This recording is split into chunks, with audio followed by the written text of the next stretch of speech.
Hey everyone, and welcome back to the channel. Today, we're diving into something super cool. Making your own wireless charger at home. Yes, you heard that right. No more messy cords. Just sleek, wireless charging.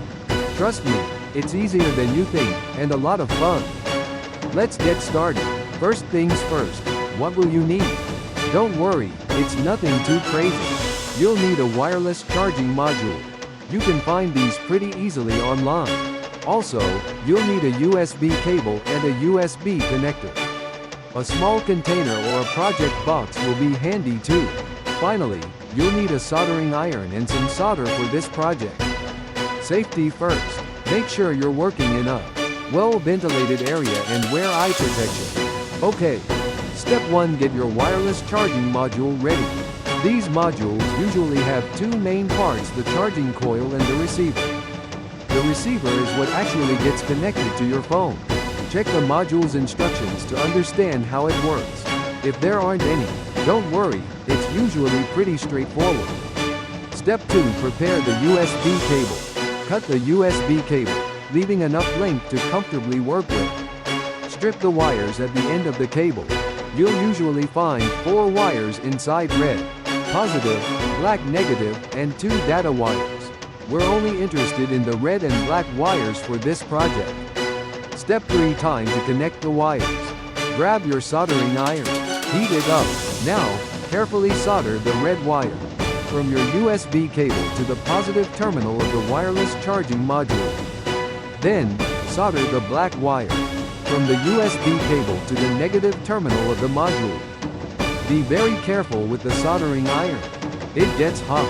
Once the solder cools, give it a little tug to make sure the wires are securely attached. Double check your connections. Step 4. The finishing touches. Now it's time to put everything into the container or project box. This is optional but makes it look much neater and protects the components. Arrange the wireless charging module inside the container, making sure the charging coil is facing upwards. You can use some hot glue or double-sided tape to fix it in place. Step 5. Test it out. Plug the USB cable into a power source, like your computer or a USB wall adapter. Place your phone on top of the charging coil. If everything is working correctly, your phone should start charging wirelessly. If it doesn't work right away, don't panic. Check your connections again and make sure everything is properly aligned. Step 6. Troubleshooting. If it's not working, the most common issue is a loose connection. Double check all of your solder joints. Make sure the charging coil and receiver are aligned correctly. You might also want to try a different USB cable or power source to eliminate those as possible problems. Congratulations! You've just built your own wireless charger. Pretty cool, right? You can now say goodbye to tangled cords. You can customize the container. Maybe add a cool design or paint it. This is a great project for anyone who likes to tinker or wants to learn more about electronics. It's also a fantastic way to repurpose old components. So, have fun creating, and don't be afraid to experiment. Don't forget to like this video and subscribe to the channel for more cool projects. Thanks for watching, and I'll see you in the next video.